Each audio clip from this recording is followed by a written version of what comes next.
मिट्टी के दिए, बोध कथाएं, ओशो।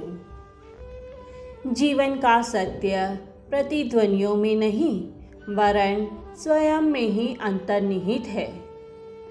मैं पहाड़ों में था, कुछ मित्र साथ थे। एक दिन हम ऐसी घाटी में गए जहाँ पहाड़ियाँ बहुत स्पष्ट प्रतिध्वनि करती थी।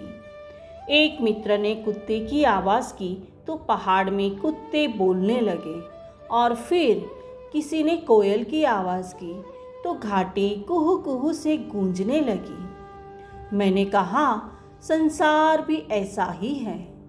उसकी ओर हम जो फेंकते हैं वही हम पर वापस लौट आता है। फूल फूल ले आते हैं और कांटे कांटे।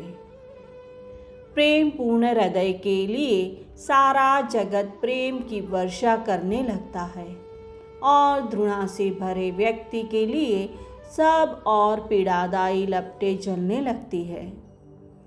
फिर मैंने उन मित्रों से एक कहानी कही। एक छोटा सा लड़का पहली बार अपने गांव के पास के जंगल में गया था। एकांत से वह भयभीत और बहुत चौकन्ना था। तभी उसे झाड़ियों में कुछ सरसराहट सुनाई पड़ी। निश्चय ही कोई व्यक्ति छिपा हुआ उसका पीछा कर रहा था। उसने जोर से चिल्लाकर पूछा, कौन है? और भी जोर से पहाड़ियों ने पूछा, कौन है? अब तो किसी के छिपे होने का उसे पूर्ण निश्चय हो गया। भयभीत तो वह वैसे ही था। उसके हाथ पैर कांपने लगे और हृदय जोर जोर से धड़कने लगा। लेकिन स्वयं को साहस देने के लिए उसने छिपे हुए आदमी से कहा, डरपोक। प्रतिध्वनि हुई, डरपोक। अंतिम बार उसने शक्ति जुटाई और चिल्लाया, मैं मार डालूंगा। पहाड़ और जंगल भी जोर से चिल्लाए, मैं मार डालूंगा। तब वह लड़का पैरों को सिर पर रखकर गांव की ओर भागा। उसके ही पैरों की प्रतिध्वनि उसे ऐसी लगती थी जैसे वह आदमी उसका पीछा कर रहा है। अब उसमें लौट कर देखने का भी साहस नहीं था। वह घर के द्वार पर जाकर ही गिर पड़ा और बेहोश हो गया। होश में आने पर सारी बात पता चली। सुनकर उसकी माँ खूब हंसी और बोली, कल फिर वहीं जाना और जो मैं बताऊँ वह उस रहस्यमय व्यक्ति से कहना। मैं तो उससे भली भांति परिचित हूँ।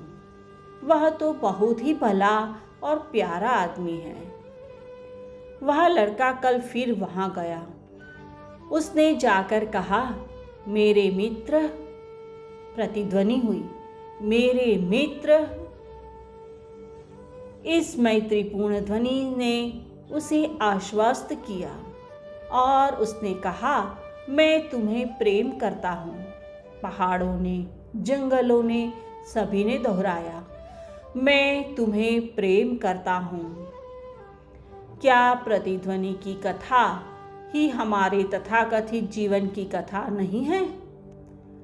और क्या हम सब संसार के जंगल में ऐसे बाल अजनबी ही नहीं हैं जो कि अपनी ही प्रतिध्वनियों को सुनते हैं और भयभीत होते हैं और भागते हैं? क्या सच ही स्थिति ऐसी ही नहीं है? लेकिन स्मरण रहे कि मैं मार डालूंगा यह प्रतिध्वनि है, तो मैं तुम्हें प्रेम करता हूँ यह भी प्रतिध्वनि ही है। पहली प्रतिध्वनि से मुक्त होकर दूसरी के प्रेम में पड़ जाना बालपन से छुटकारा नहीं है। कुछ पहली प्रतिध्वनि से भयभीत होते हैं, कुछ दूसरी प्रतिध्वनि में मोहग्रस्त। लेकिन बुनियादी रूप से उन दोनों में कोई भेद नहीं है। अप्रौढ़ता दोनों में ही छिपी है। जो जानता है वह दोनों भ्रमों से मुक्त होकर जीता है। जीवन का सत्य प्रतिध्वनियों में नहीं वरन स्वयं में ही अंतर्निहित है।